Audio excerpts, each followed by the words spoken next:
I am Precious Mzea Sakaleji. Good afternoon and welcome to Camnet TV Midday News. The headlines. Socialist Party aspiring candidate for CHISAMBA murdered. Zambia Revenue Authority exceeds its June target by 48%. Join me with the Midday News in detail after this commercial.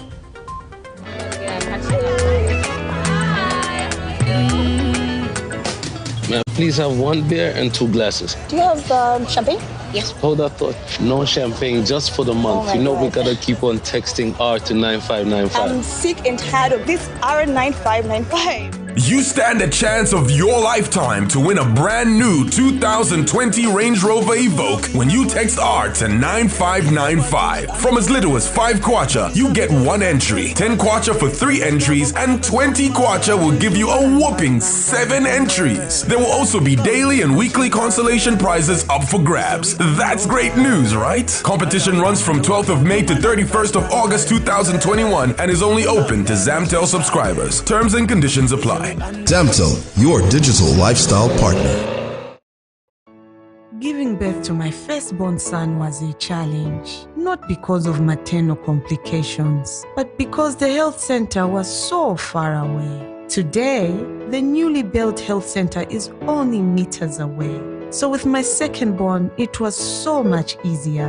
As a mother, access to antenatal and postnatal healthcare is a priority. That is why I commend the PF government for bringing quality healthcare near our homes. And now the main news in the Midday News in detail. Socialist Party aspiring candidate for CHISAMBA Council Chairperson candidate Stalon Chobe has been murdered and burnt by 4 unknown people in Kapirimposhi district. Central Province Police Commissioner Chola Katanga has confirmed the development to Camnet News. Mr. Katanga says police who visited the crime scene noticed a cut on the throat of the victim as a sharp instrument is suspected to have been used while spillage of blood was seen around the scene. He adds that the victim is believed to have gone for business in the area where he was murdered and that investigations have been launched. And Socialist Party National Spokesperson Rehoboth Kafwabulula says the victim left his CHISAMBA home for Kabwe last week and that his body was later discovered in the bush near Ngweleni village in Chief Chipego in Kapirimposhi district. It's with very heavy hearts that we wish to convey the news of the death of our comrade and candidate vying for the CHISAMBA Council chairpersonship, that is Comrade Stalon Jube. Our comrade left his home, his CHISAMBA home for Kabwe sometime last week, and along the way he was murdered. His body was burnt. It was found in Kapiri district. Police have started their investigations, and we hope that out of these investigations we'll be able to have a clearer picture as to what exactly happened to our comrade, who the suspects are in this instance, and that whoever is behind this gruesome crime is eventually brought to justice. United Party for National Development Alliance partner Kelvin Fubebwalia has alleged that the spike in the country's inflation rate is due to mismanagement of resources by those entrusted with leadership. Speaking when he appeared on Camnet TV governance program dubbed The Verdict Monday edition, Mr. Bwalia alleged that the country's economy is struggling today due to what he terms over procurement on government projects and not the COVID-19 pandemic. Meanwhile, an economic analyst, Yusuf Doja, has however expressed a different opinion, stating that the reason for Zambia's economic struggles is because there has been minimal diversification.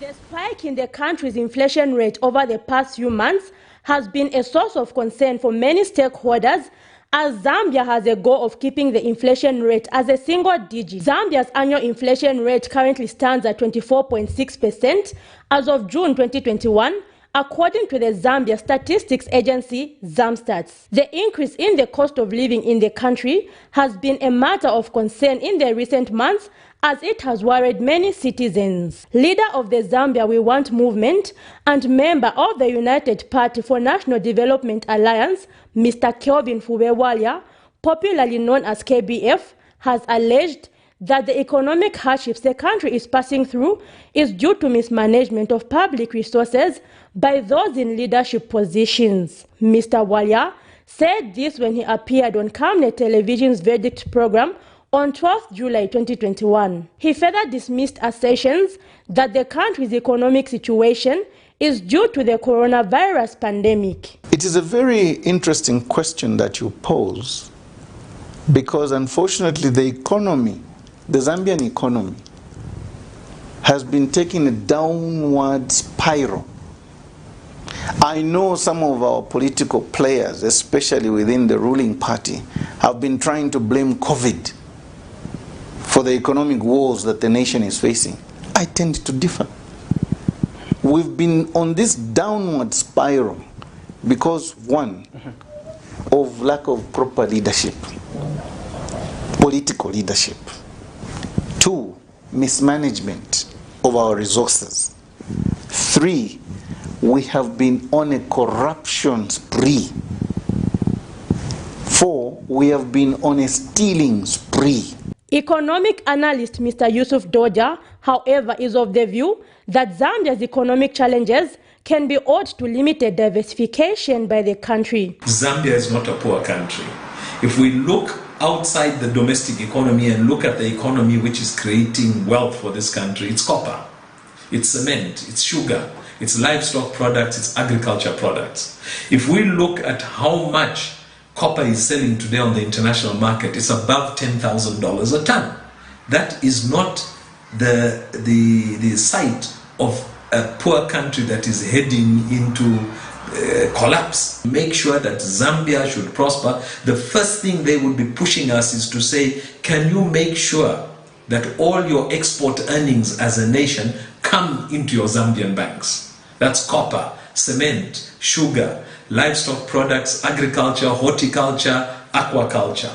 All these products, as soon as you get an export permit or an export license to export, ZRA or the Bank of Zambia should be saying, you have exported 100 tons of copper, we want to see 100 tons times $10,000 per ton.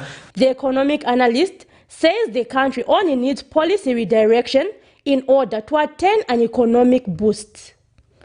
Zipporah Mushala, Camnet News, Lusaka.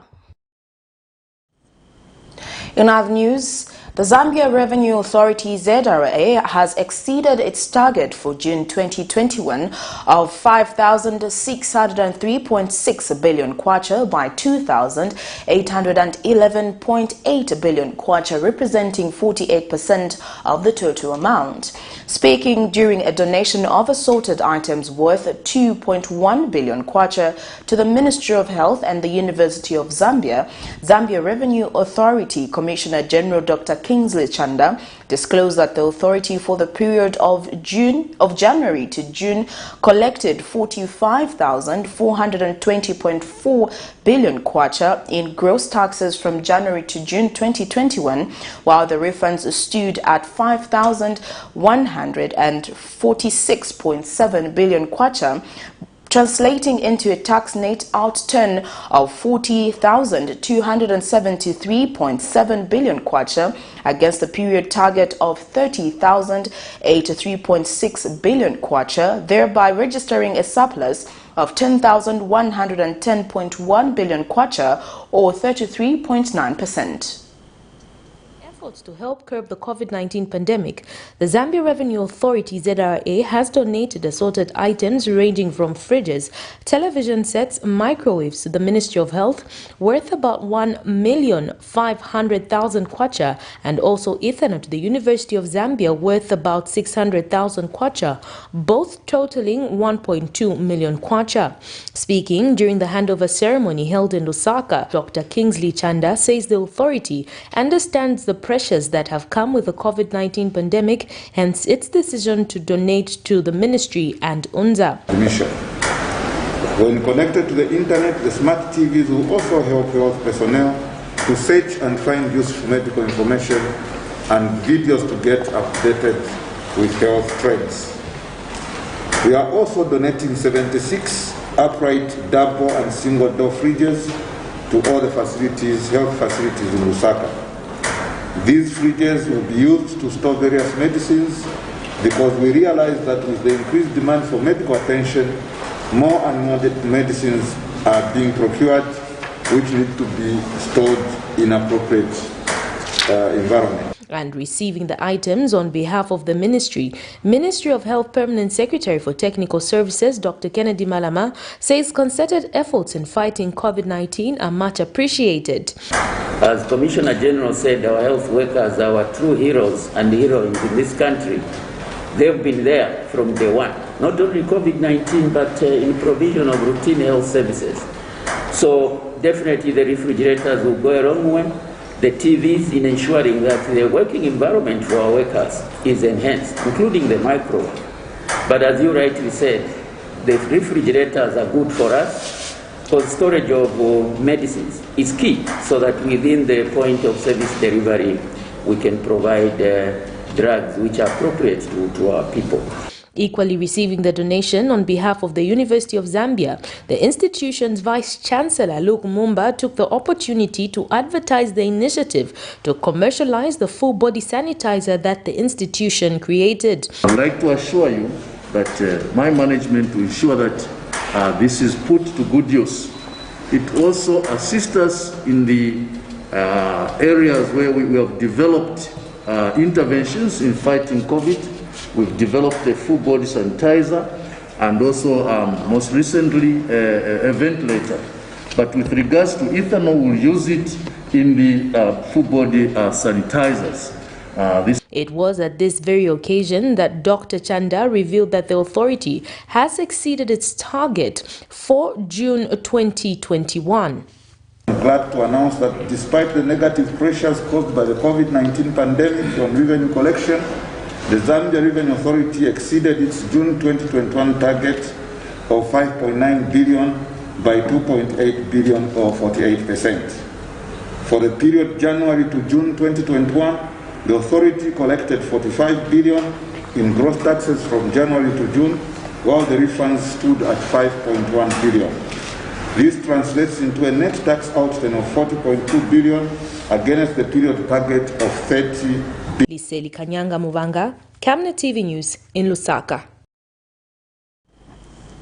Plani International Zambia has called on government to put up deliberate policies that will ensure that the country achieves its 2030 agenda of attaining gender equality.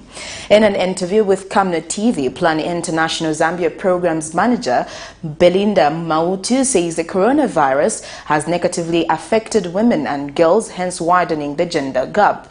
She explains that many women have been robbed of their income as the informal sector, where most of their businesses conducted, have been badly hit by the coronavirus, necessitating the closure of some businesses.